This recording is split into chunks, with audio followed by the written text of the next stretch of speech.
निवडणूक निर्णय अधिकाऱ्यांची आढावा बैठक संपन्न. अंबरनाथ बदलापूरच्या बालेकिल्ल्यातच शिवसेनेला फटका. आणि ठाणे वनविभागातर्फे कल्याण शीळ परिसरातून मादी सोनेरी कोल्ह्याचे यशस्वी रेस्क्यू. महाराष्ट्रातील भगिनींना आधार देणारी राज्य शासनाची मुख्यमंत्री माझी लाडकी बहीण योजना. या योजनेअंतर्गत अल्प उत्पन्न गटातील 21 ते 65 वयोगटाच्या भगिनींना मिळणार दरमहा 1500 रुपयांची मदत. अर्ज करण्यासाठी 31 ऑगस्ट 2024 पर्यंत मुदतवाढ. कुटुंबाचं वार्षिक उत्पन्न 2.5 लाख रुपयांपेक्षा कमी असलेल्या महिला पात्र. कुटुंबाकडे पिवळं किंवा केशरी रेशन कार्ड असल्यास उत्पन्नाचा दाखला आवश्यक नाही. पांढरं रेशन कार्ड असेल किंवा रेशन कार्ड नसेल तर कुटुंबाचं वार्षिक उत्पन्न 2.5 लाखांपेक्षा कमी असल्याचा दाखला आवश्यक. योजनेसाठीचा ऑनलाईन अर्ज नारी शक्ती दूत ऍप वरून किंवा पोर्टलवर भरता येईल. ज्या भगिनींना ऑनलाईन अर्ज भरता येत नसेल त्यांच्यासाठी अंगणवाडी, ग्रामपंचायत, वॉर्ड ऑफिस, सेतू सुविधा केंद्रामध्ये किंवा आशाताई बचत गटाच्या CRP यांची मदत उपलब्ध. आता आपल्याला अभिमानानं म्हणता येईल, सुखी आणि सुरक्षित आहे माझी लाडकी बहीण.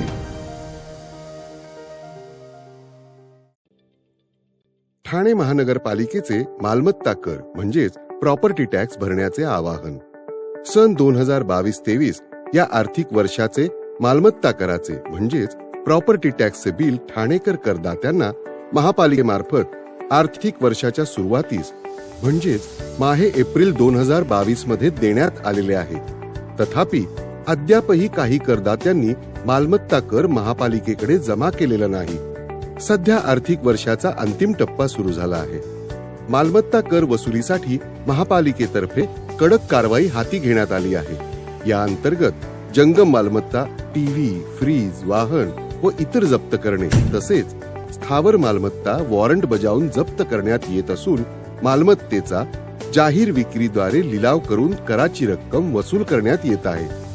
मालमत्तेस पाणी पुरवठा करण्यात येणारे नळ संयोजन खंडित करण्यात येत आहेत. त्याचप्रमाणे थकीत मालमत्ता करावर 2% व्याज आकारले जात असल्याने भरावयाची रक्कम वाढत आहे.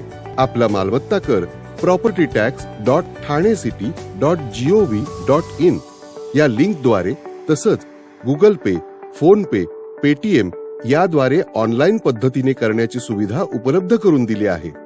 शनिवार, रविवार व सार्वजनिक सुट्टीच्या दिवशी नागरिकांना मालमत्ता कर भरणे सोयीचे व्हावे याकरता महापालिकेचे मालमत्ता कर संलग्न कार्यालय या दिवशी कार्यान्वित ठेवण्यात आलेले आहे.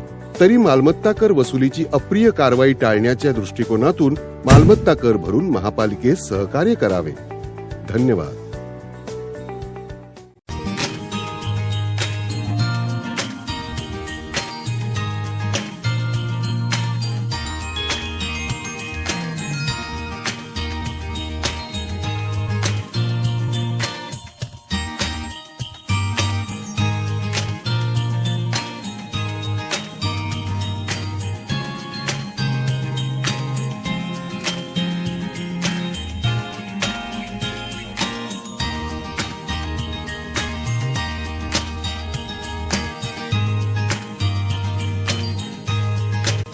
नमस्कार, प्रतिष्ठा वृत्तवाहिनीमध्ये आपलं स्वागत.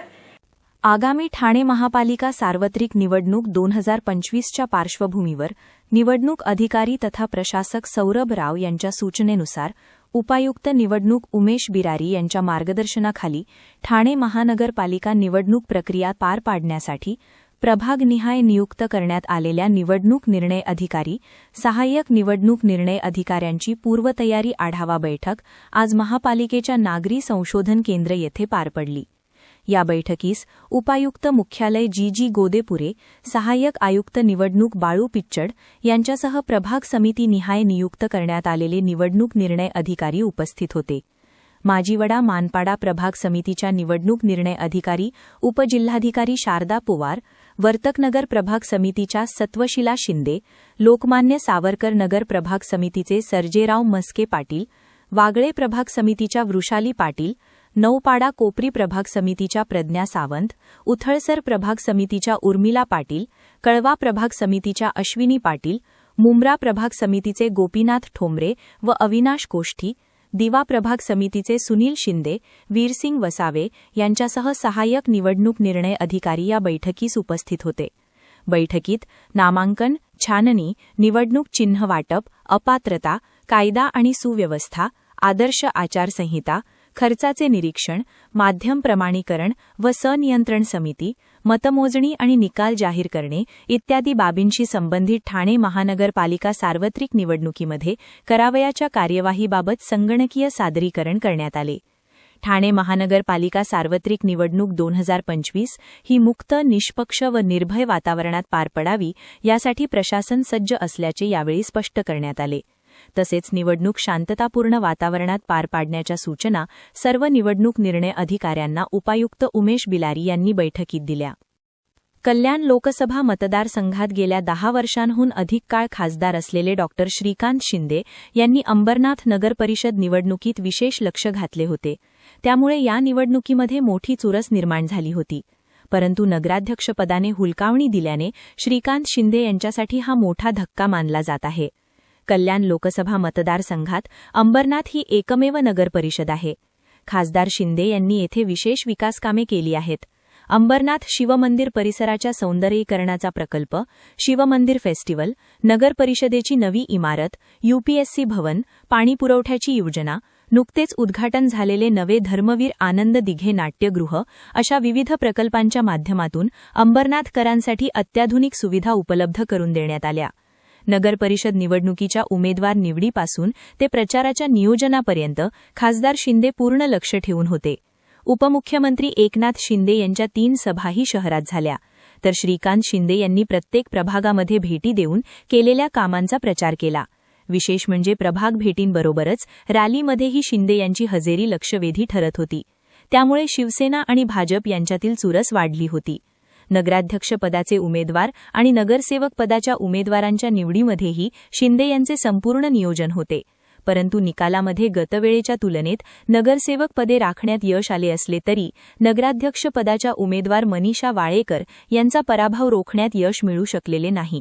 त्यामुळे अंबरनाथमध्ये भाजपच्या तेजश्री करंजुले पाटील या नगराध्यक्षपदी निवडून आल्या आहेत. खासदार शिंदे यांच्या रणनीतीला यामुळे धक्का बसला असून नगराध्यक्षपदाच्या उमेदवार निवडीमध्ये त्रुटींमुळे हा पराभव झाल्याची चर्चा आहे. कल्याण शीळ रोडवरील पडले गाव मुक्त रेसिडेन्सी परिसरात वनविभागाने एका मादी जातीच्या सोनेरी कोल्ह्याची यशस्वीपणे सुटका केली आहे. शीळ भागात एका वन्यप्राण्याचा वावर असल्याची माहिती शीळखाटा अग्निशामक दलाने वनविभागास कळविली होती. या माहितीची तत्काळ दखल घेत ठाणे वनपरिक्षेत्र अधिकारी नरेंद्र मुठे यांच्या मार्गदर्शनाखाली वनविभागाने तातडीने रेस्क्यू मोहीम राबवून एका मादी सोनेरी कोल्ह्याला सुरक्षितरित्या ताब्यात घेतले. ही कारवाई वनपरिमंडळ अधिकारी संदीप मोरे, कळवा वनपरिमंडळाचे कर्मचारीवृंद आणि वी चॅरिटेबल ट्रस्ट आणि DAWA संस्थेचे वन्यजीव स्वयंसेवी विशाल कंथारिया यांच्या पथकाने यशस्वीरित्या पूर्ण केली. सुटका करण्यात आलेली मादी अंदाजे 1 ते 2 वर्ष वयाची असून ती वन्यजीव संरक्षण कायद्याच्या शेड्यूल 1 अंतर्गत संरक्षित आहे. सध्या या वन्यप्राण्याला पुढील वैद्यकीय तपासणी व निरीक्षणासाठी वन्यजीव परागमन केंद्र TTC दायघर येथे हलवण्यात आले असून तिची प्रकृती स्थिर आहे. वनविभागाच्या नियमांनुसार पुढील कायदेशीर प्रक्रिया सुरू आहे. त्यामुळे नागरिकांनी वन्यजीव आढळल्यास तत्काळ वनविभागाच्या हेल्पलाईनवर संपर्क साधावा असे आवाहन मुठे यांनी केले आहे. प्रतिष्ठा वृत्तवाहिनीच्या पुढील भागात ठाणे महापालिका निवडणुकीत राजस्थानी समाजाला 4 ते 5 उमेदवार द्या. राजस्थान प्रगती मंडळ व राजस्थान विकास मंच यांची शिवसेना भाजपकडे मागणी. ठाण्याच्या अंतर्गत भागातून धावणार मेट्रो लाईन आणि रेल्वे स्थानकाला थेट जोडणी आणि कल्याणमधील शालेय अधिकाऱ्याने आयुष्य संपवलं, 1.5 वर्षांनी शिक्षिका पत्नीला अटक. सर्व नागरिकांना आवाहन करण्यात येत आहे की सध्या डासांमार्फत पसरणाऱ्या डेंग्यू या आजाराचा प्रसार रोखण्यासाठी प्रत्येकाने पुढील प्रमाणे कार्यवाही करावी. डेंग्यू आजार एडिस इजिप्ती हा डास चावल्याने होतो. या डासांची पैदास साचलेल्या किंवा साचवलेल्या स्वच्छ पाण्यामध्ये होते. 8 दिवसांपेक्षा जास्त दिवस पाणी उघडे व साचून राहिल्यास त्यात डास अंडी घालतात. अंड्यांच्या अळ्या तयार होऊन पुढे डास तयार होतात. यासाठी आपल्या घरातील पाणीसाठे उदाहरणार्थ बॅरल्स, पिंपे, टाक्या, हौद, रांजणे इत्यादी दर आठवड्याला रिकामे करून घासून पुसून कोरडे करून पुन्हा भरावे. 1 दिवस कोरडा दिवस म्हणून पाळावा. पाणी साठ्यांना घट्ट झाकणे बसवावीत किंवा जुनी साडी, चादर, धोतर यांनी बांधून झाकून ठेवावीत, म्हणजे डास त्यात जाऊन अंडी घालणार नाहीत. घराच्या गच्चीवर, आजूबाजूला, अंगणात कोठेही पाणी साचू देऊ नये. भंगार सामान उघड्यावर टाकू नये. उदाहरणार्थ टायर्स, प्लास्टिक सामान, कुंड्या, टाकाऊ वस्तू इत्यादी. अशा सामानात पावसाचे पाणी साठून त्यात डेंग्यूच्या डासांची पैदास होते. घरातील कूलर्स, फ्रीजच्या पाठीमागील ट्रे हे देखील वेळोवेळी कोरडे करावेत. लक्षात ठेवा, नुसत्या फवारणीने डास घनता कमी होत नाही, तर त्यासाठी डास पैदास ठिकाणे नष्ट करणे ही आपल्या सर्वांची जबाबदारी आहे. कोणताही ताप अंगावर न काढता जवळच्या शासकीय रुग्णालयात मोफत औषधोपचार घ्या. अशा प्रकारे नागरिकांनी सहकार्य केल्यास डेंग्यूचा प्रसार रोखणे सहज शक्य आहे.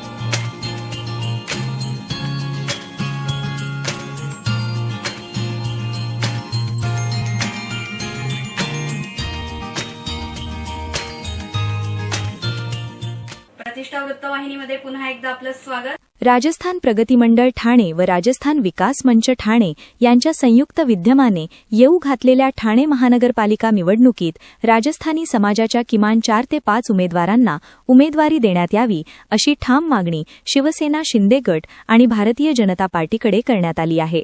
राजस्थानी समाज हा ठाणे शहराच्या सामाजिक, शैक्षणिक, सांस्कृतिक तसेच आर्थिक विकासात महत्त्वाची भूमिका बजावत असून उद्योग, व्यापार, शिक्षण व सेवा क्षेत्रात समाजाचे मोठे योगदान आहे.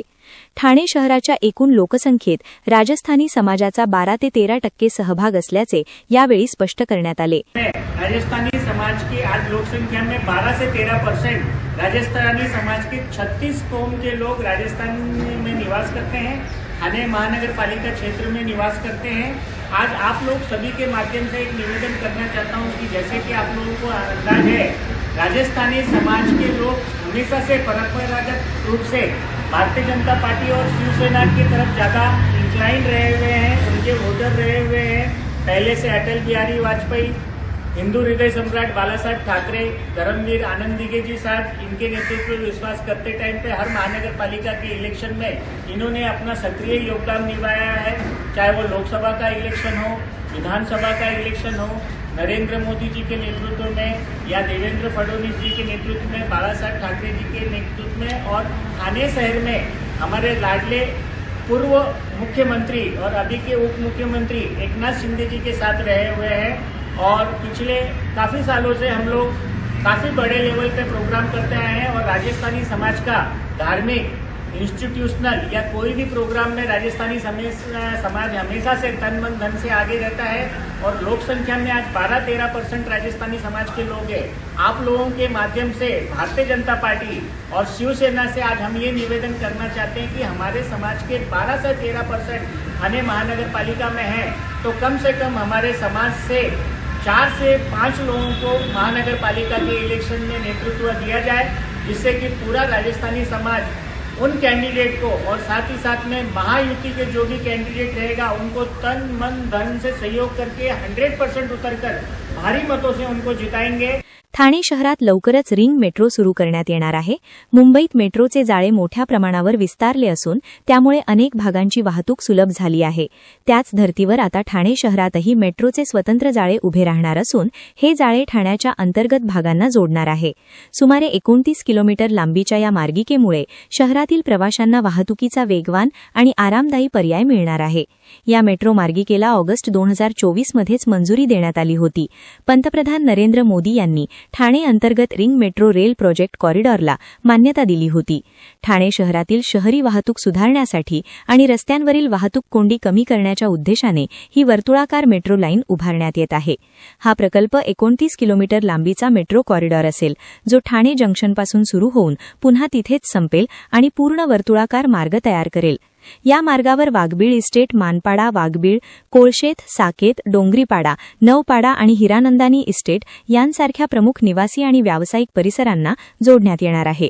या रिंग मेट्रोमध्ये एकूण 22 स्थानके असतील. या मेट्रो मार्गिकेमुळे ठाणे शहरांतर्गत प्रवास अधिक वेगवान होणार आहे. यासोबतच ही ring metro Mumbai metro line 4 आणि लाईन 5 ला जोडली जाणार आहे. त्यामुळे मुंबई, ठाणे आणि कल्याण सारख्या महत्त्वाच्या शहरांमध्ये थेट मेट्रो जोडणी उपलब्ध होणार आहे. मुंबई मेट्रो लाईन 4 शी ही मेट्रो रायलादेवी आणि डोंगरीपाडा येथे जोडली जाणार असून लाईन 5 शी बाळकुम नाक्याजवळ जोडणी होणार आहे. तसेच ठाणे जंक्शनलाही या मेट्रोची थेट जोड मिळणार आहे. दरम्यान डिसेंबर 2025 मध्ये या प्रकल्पासाठी टेंडर प्रक्रिया सुरू झाली असून 2026 ते 2028 या कालावधीत पहिल्या टप्प्यातील काम पूर्ण होण्याची अपेक्षा आहे. संपूर्ण रिंग मेट्रो 2029 पर्यंत सुरू होण्याची शक्यता वर्तवली जात आहे.